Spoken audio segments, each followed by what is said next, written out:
How Texas became a global mecca for Bitcoin mining. Miners have flocked to the state since China banned mining in 2021, encouraged by cheap energy, grid incentives, and an alignment of values. Bitcoin is all about freedom, says one miner. And in my dealings with the UTIs and the regulators, Texas is all about freedom. To understand why Bitcoin miners have flocked to Texas, it's useful to think about ducks, or more accurately, something called the duck curve, which is a way of graphing the balance of energy demand and supply throughout the day. Imagine a graph with 24 hours on the x-axis from midnight to midnight and society's net energy demands on the y-axis. The shape of that line graph over time, it looks like a duck, says Lee Bratcher, president of the Texas Blockchain Chamber. This story is part of CoinDesk's 2023 Mining Week, sponsored by Foundry. The graph starts out kind of flat like a duck's tail, then lowers later in the morning the duck's belly, then rises again in the evening the duck's head. The point is that this balance of energy supply and demand changes throughout the day. We use more electricity at 5 p.m. than we do at 2 a.m. More solar power is available at 9 a.m. than at midnight. 1 kilowatt-hour of electricity generated overnight is not the same as 1 kilowatt-hour generated in the morning, says Bratcher. Texas recognizes this imbalance. And unlike most states, Texas has a power grid that lets the price of energy float throughout the day and across the state, reflecting the realities of that duck curve. Energy in the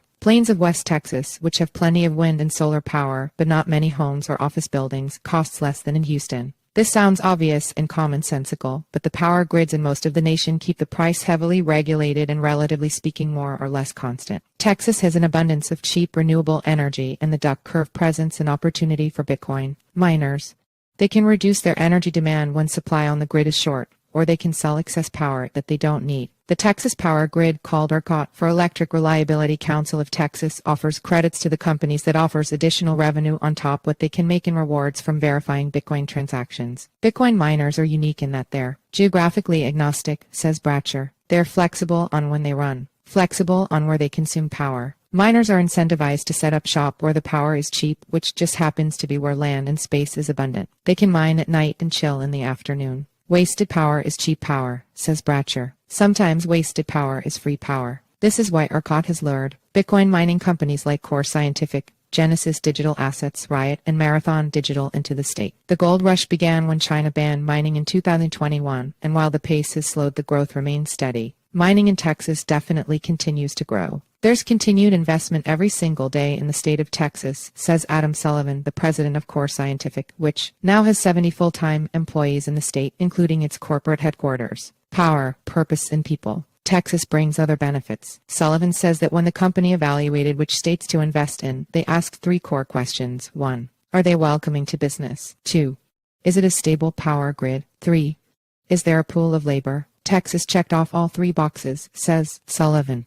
Genesis Digital Assets, a Bitcoin mining company with 5 data centers in Texas, used a similar framework for choosing the state. Ankit Joshi, head of North America at Genesis Digital Assets, calls it the 3 Ps of power, purpose, and people. Texas has cheap power. As for purpose, Bitcoin is all about freedom, says Joshi. And in my dealings with the UTIs and the regulators, Texas is all about freedom. Texas is all about hard work, he says, which is why the whole Texas story resonated with the company. For an example of how the state can be friendly to business, miners can point to a recent piece of proposed legislation, SB 1751, which initially passed the state Senate in April. The bill would have reduced miners' incentives from the power grid, as well as end mining tax abatements. This would have cost Riot alone nearly $30 million, according to one estimate.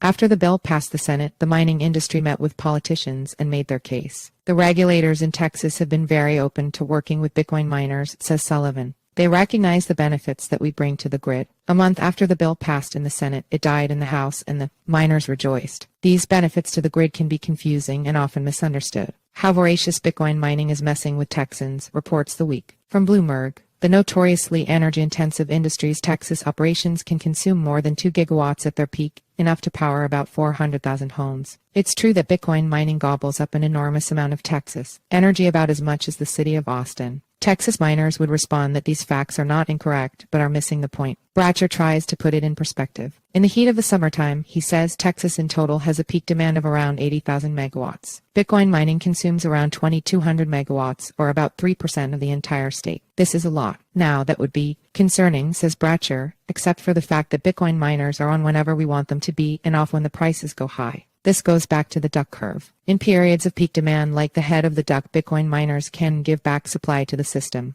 This is not done out of charity or generosity. They receive power credits. Thanks to this flexible system, says Bratcher, it's almost like the state of Texas has 2,000 megawatts of battery storage. Here's how the battery concept works. If you have a normal battery, you can inject new supply into the system at your leisure, and by leisure we mean awful periods of peak demand, like when air conditioners are blasting in a heat wave. But supply is just one side of the coin. If you have miners who switch off, there are 6 during that heat wave, you reduce the demand and accomplish the same goal. A sharp observer might ask, okay, but wait, you're saying that if they turn off their rigs, the Bitcoin miners are giving back supply. But wouldn't the grid be better off if the miners weren't there in the first place?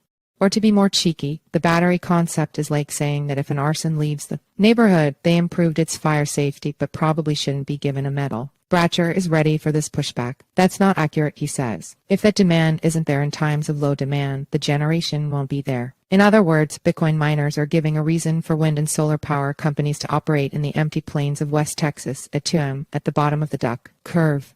So Bitcoin miners by this logic are solid customers for renewable energy when no one else needs the power, and then they give it back for credits when the system is stressed. All of it said, the ERCOT grid does not have an infinite capacity to let miners flex up and flex down, and the state took steps to modulate the growth. In 2022, Texas began a policy with the impenetrable name Interim Large Load Interconnection Process, meaning, essentially, that future Bitcoin miners would need to apply for the ability to flex up and flex down. That application process with tightened standards slowed the growth of new mining. Bratcher estimates that the state is still growing mining by 150 megawatts per quarter, so we're still growing, but not as much as in 2021 or early 2022. Bratcher estimates that 2,000 WO jobs and 20,000 contractors have been created by Texas Bitcoin mining. The price and the market incentives are still there, he says. This is still a great place for doing business.